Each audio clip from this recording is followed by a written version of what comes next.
Hello, welcome. Every time I listen back to these videos, there's a slight blip in the sound as I say hello and welcome. And yet there isn't anywhere else on the video. I don't really understand why it is. I'm a bit late again today. Back to status quo really, I suppose. I had a week or two, didn't I, where I was late every single day. But there we are. There's no point rushing around. That's what I reckon. Excuse me while I've just blown my nose. Otherwise I should be wiping my nose on my sleeve and that would be delightful. Oh yes. So yeah, we are here again. Ooh, I'm under my blanket as usual. Up in the little attic room in my house. Because my husband's in my office. He's going away for a couple of days this evening until Thursday evening, so I might sneak back into my office again to do this.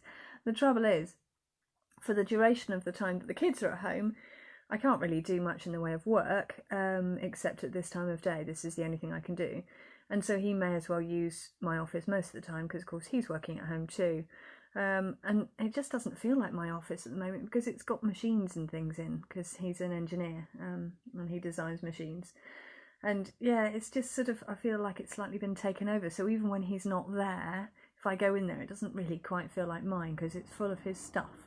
Anyway, never mind. This is quite a good place to be. And I have just shooed one of my kids off the piano downstairs, where he was picking out some random tune, delightfully, because you'd have heard pretty much every note up here.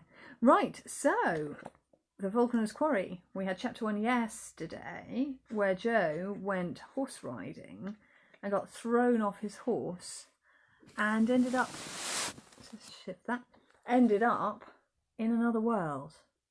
And he's had a guess that it could be Tudor, but he doesn't actually know. Fortunately, he has met Lucy, and she is called Lucy, so he knows that he's got the right person. He's sort of in the right place, if you like, although he wasn't expecting this at all. Not at all. It wasn't like Jorvik, where he was trying to make it happen in York. This was totally unexpected. But he's met Lucy, and he's just said thank you for... Oh yes, he's taken his horse with him. His horse somehow, amazingly, has time travelled with him, which he's utterly confounded by, because he's never taken anything with him before. So his horse has gone with him and had galloped off after it had thrown him off, and Lucy's brought it back, and it's all in livery, so it's sort of got like a coat and sort of headdress thing on, which is decorated with the same insignia that is on his jerkin, which is like a bit like a waistcoat. So his clothes have the same markings and are in the same colours as the horse's coat. She calls it a caparison. That's that drape that goes over horses when we only really see it these days when they're jousting, pretty much. You don't really see that sort of horse dress thing. But yeah, it's a caparison, and the horse's caparison's got a bit torn as he galloped off, and Lucy's just brought the horse back. But she's grateful to Joe because he's frightened away some boys who were in the woods, who were threatening her and who she was frightened of.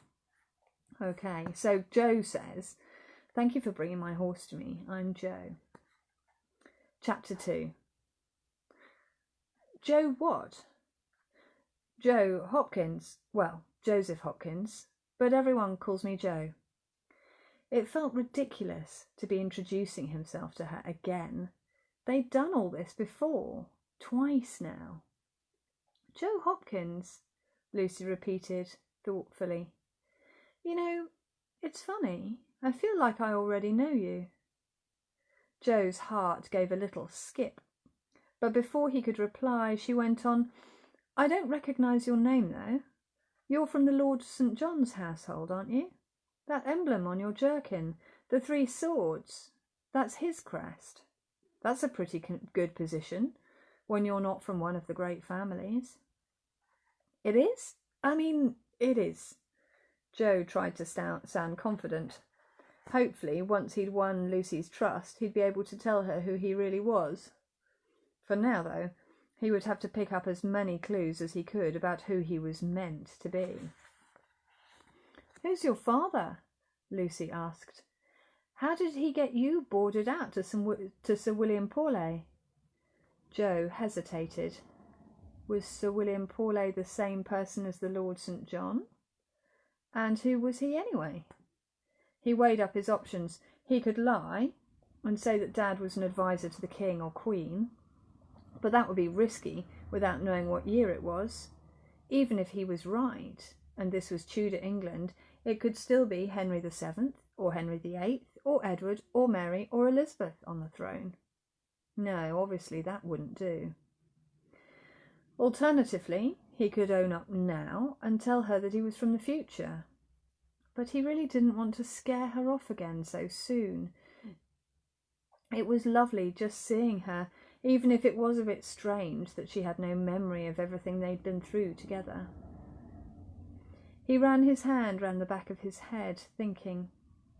There was a lump the size of a small egg beneath his hair. He probed the edges of it gently with his fingertips. It throbbed. But like magic, an idea popped into his mind. I know this sounds stupid, he said, but I can't remember very much about anything. I hit my head really hard when the horse threw me, and everything went dark. I know my own name, but that's about it. And you knew you were looking for your St. Christopher? Lucy reminded him. That's true. Joe felt faintly alarmed that he'd managed to forget all about it in the last few minutes. Could you help me find it? He asked. Then we'll try to work out who I'm... He'd been about to say who I'm supposed to be.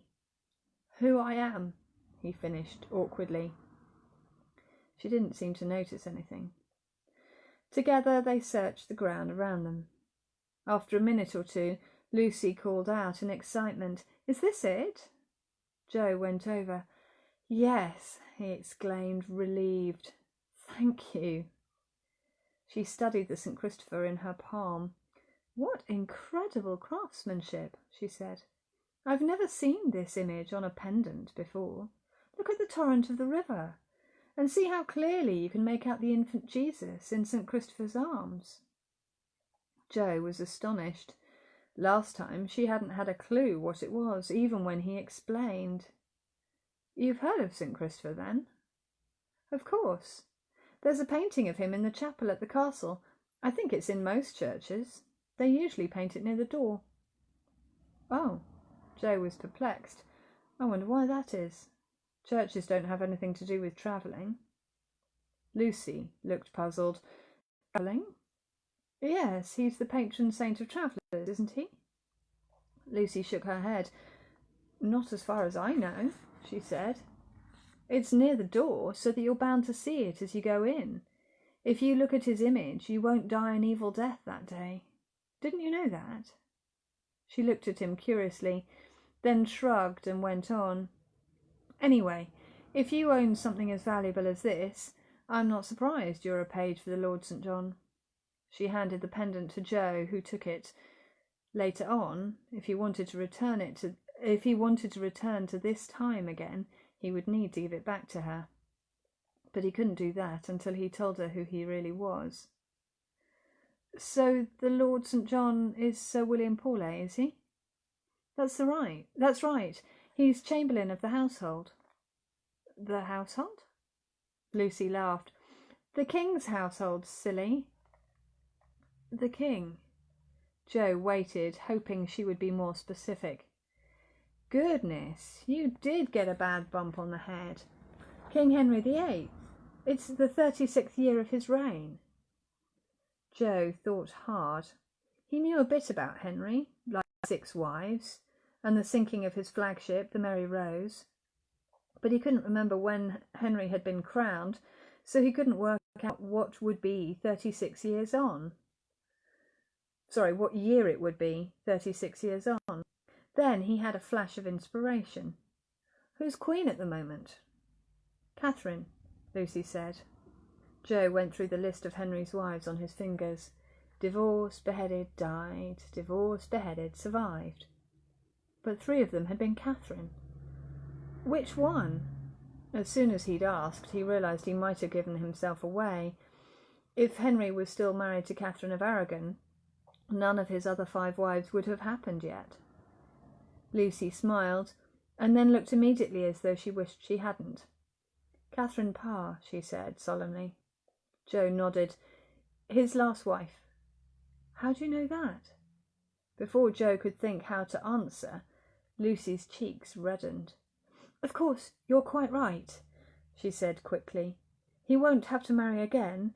At last he's found another woman worthy of him after poor Queen Jane." She glanced around, as though checking to see if they'd been overheard. "What's the matter?" Joe asked. "There's nobody else here, is there?" Lucy whispered. Joe looked around. "I don't think so." "I'm just not sure whether it would count as treason, me sounding doubtful about whether she's his last wife or not.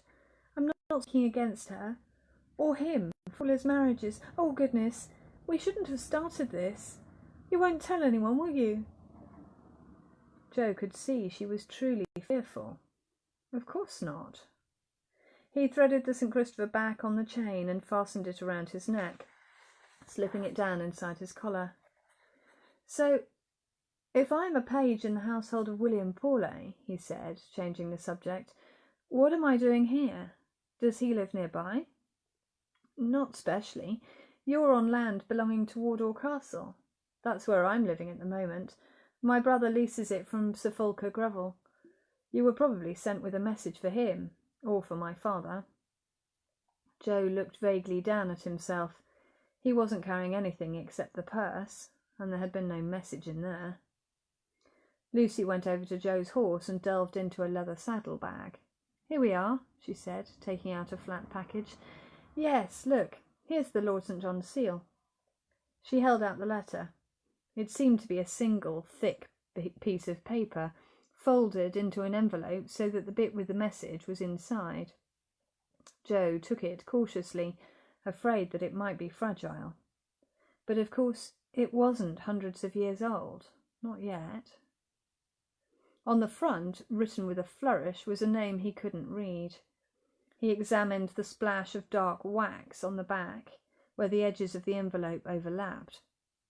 It was imprinted, presumably by a ring, with a tiny shield shape and 3 lines in it, the same crest as on his jacket. "Where have I come from, then?" he asked, tucking the letter back carefully in the saddle bag. "Well, William Paulet has a castle at Old Basing, and another at Nunney." Lucy thought for a moment. "Nunney is much closer to here, I think, so I'd guess he might be in residence there at the moment." "2 castles?" Joe laughed, "as if one isn't enough."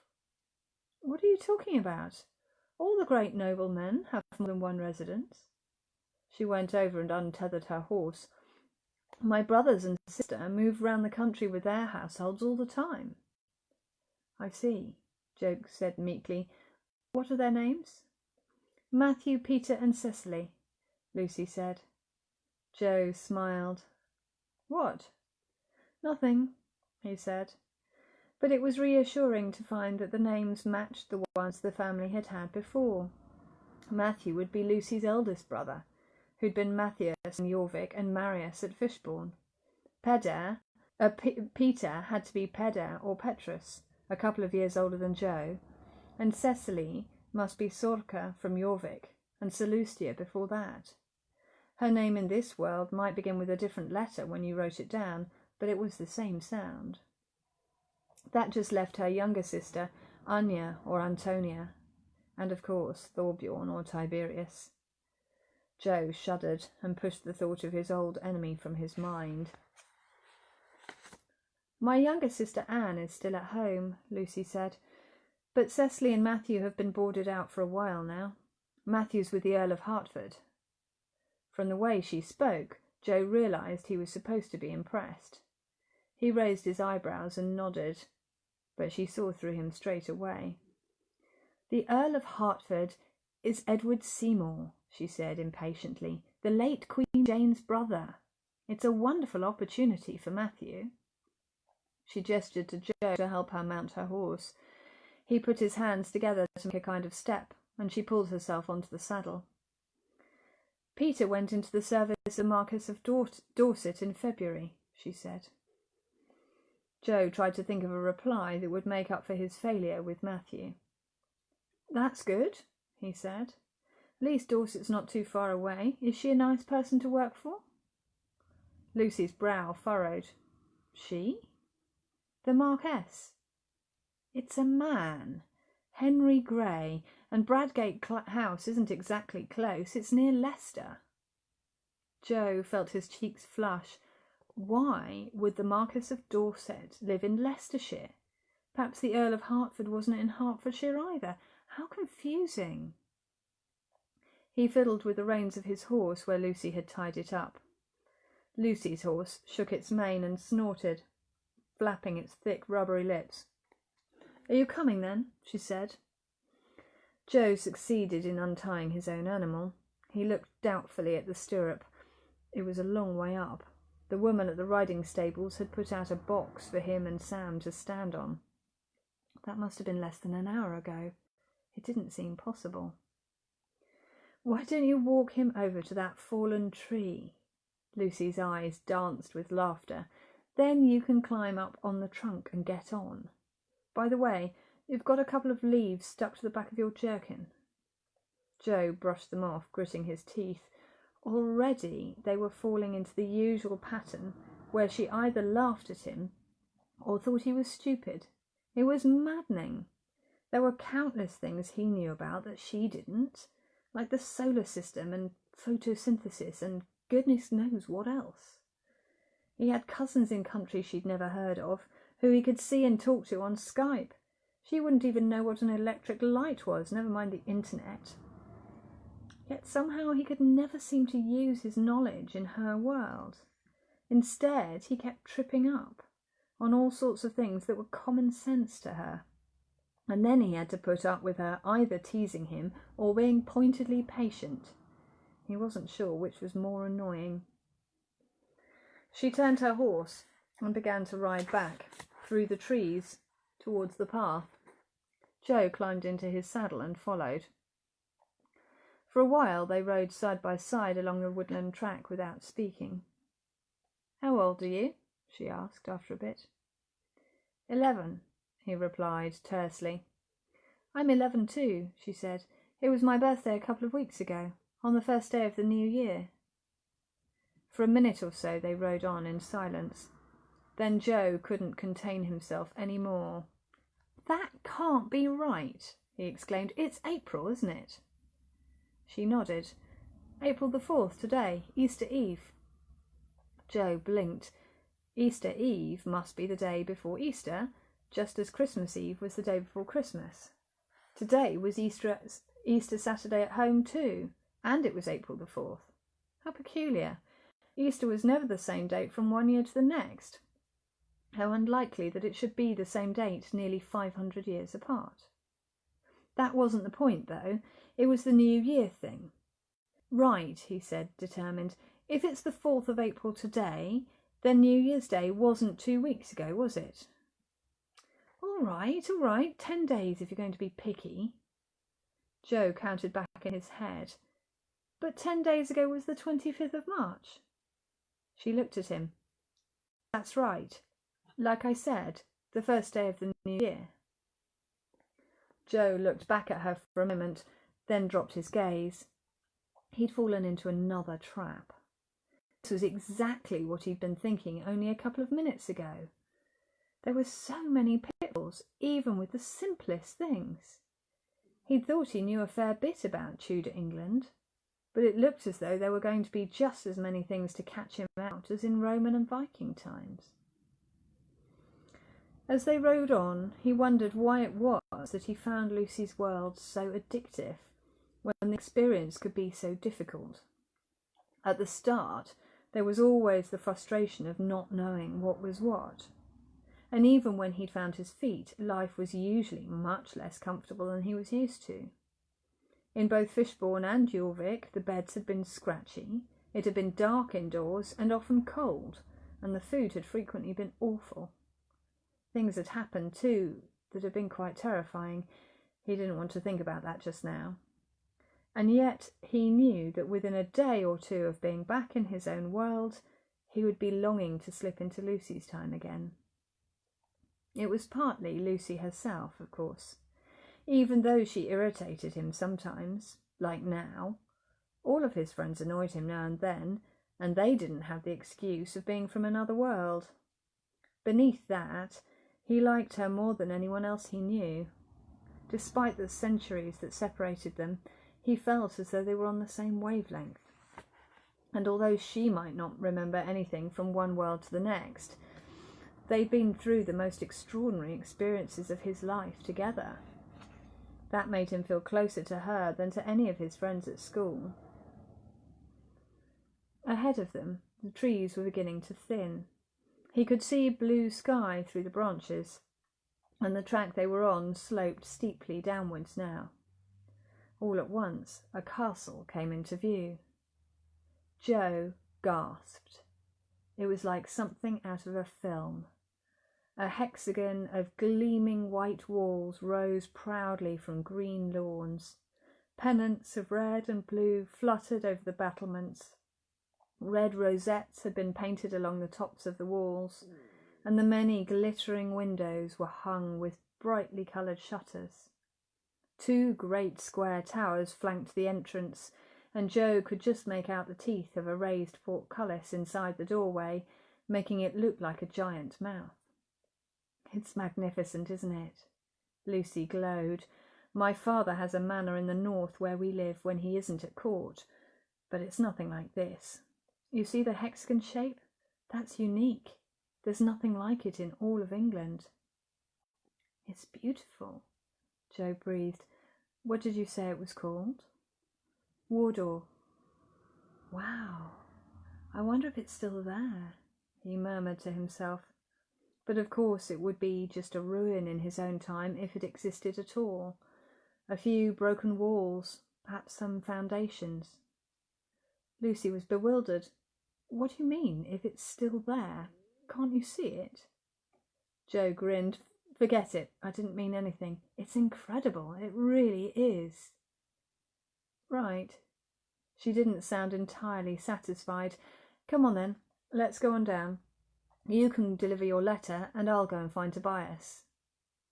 "Tobias?" The smile froze on Joe's face. "That's right.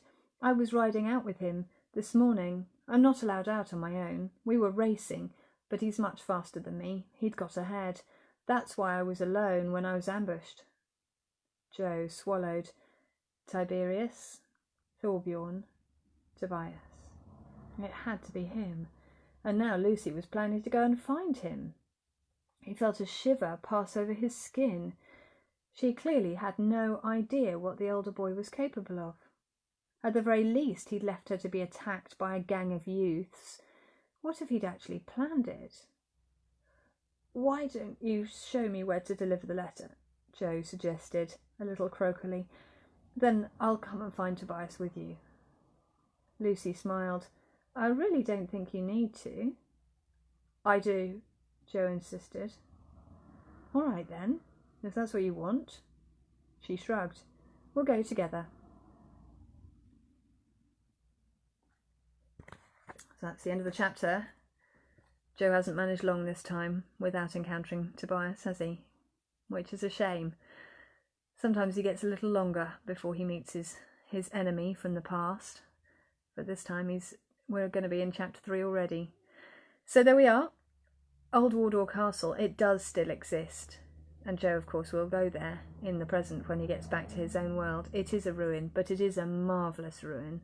And it's so marvellous, so amazing. I do think it must have been incredible when it was in its full glory.